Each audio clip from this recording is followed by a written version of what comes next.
guys, welcome back to my channel Bake with Kushi. Today I'm going to be making dry fruit fudge. It is really simple and requires only 3 ingredients. Before we get into this video, don't forget to like and subscribe to my channel, and without any further ado, let's get started. So guys, I have taken here some dry fruits. For this I've taken 1 bowl of raisins, 1 bowl of cashew nuts and 1 bowl of almond. If you want, you can take any other dry fruit of your choice. Feel free to take walnuts or dried cranberries or anything. Now what we're going to do is that we're going to first chop our cashews and almonds. We're going to make small pieces like this. Make sure that you don't cut them too small, otherwise it will turn powdery, and if they're too big they won't set in the fudge. So we're slowly going to chop all our cashews like this, and now we're going to move on to our almonds. If you want, you can peel them, but I think they taste better with a peel, so I'm going to cut them here like this. Chopped dry fruits are now ready, and we're going to keep them aside. In ingredient, I'm going to take this dark chocolate bar. I've taken around 300 grams of dark chocolate, and I'm slowly going to start cutting this like this. I'm using a pizza cutter because it makes it easier to cut the chocolate. Make sure to cut this as small as possible because we're going to be melting this chocolate later on. Our chopped chocolate is now ready, and I'm going to transfer this to a bowl so that I can microwave it. If you want, you can use the double boiler method and melt your chocolate. It is totally up to you. I have melted my chocolate completely. Make sure that when you melt your chocolate, there are no lumps in it.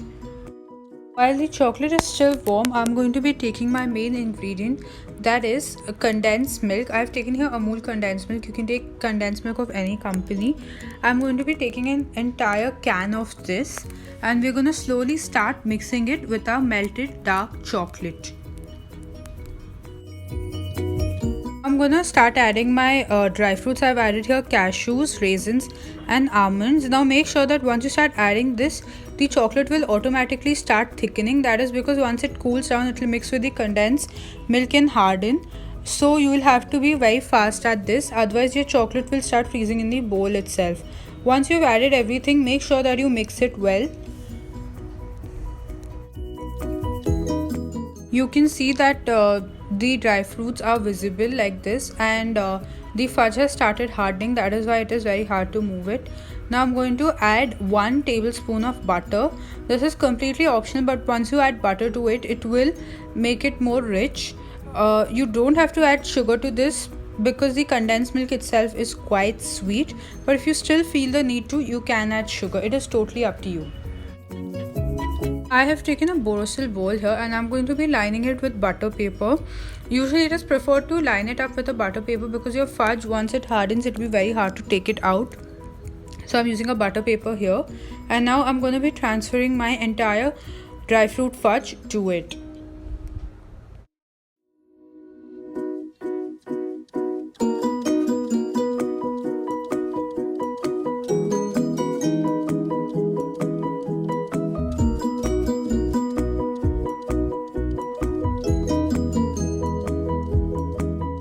Using a spoon, I'm trying to set this so that there's an even layer on the top. Right now my dry fruits are not visible. It's because everything has gone in, but I had kept aside few of the dry fruits from earlier, so I'm going to be using them to garnish the top part of our dry fruit fudge.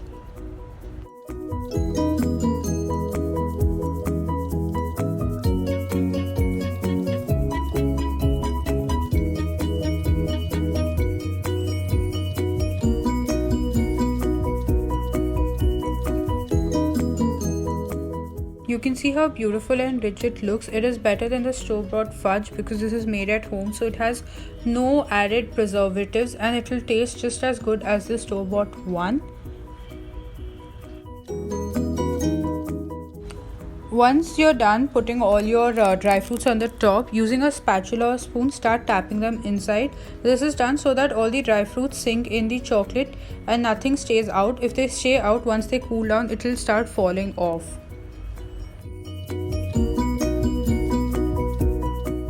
I'm going to refrigerate this for 4 to 8 hours. I have left this overnight so that it can harden well.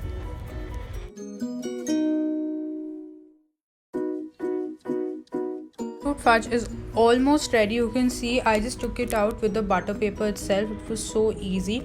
Now slowly what I'm going to do is I'm going to take out the butter paper from the edges. There will be some chocolate stuck to it, but it's all right. And now we're going to slowly remove this.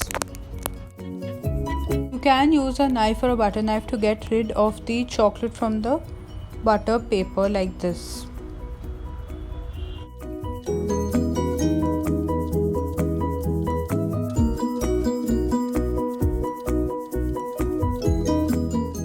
After leaving the fudge outside for 10 minutes, my fudge has melted a bit. So now it is very easy to make cuts according to your choice.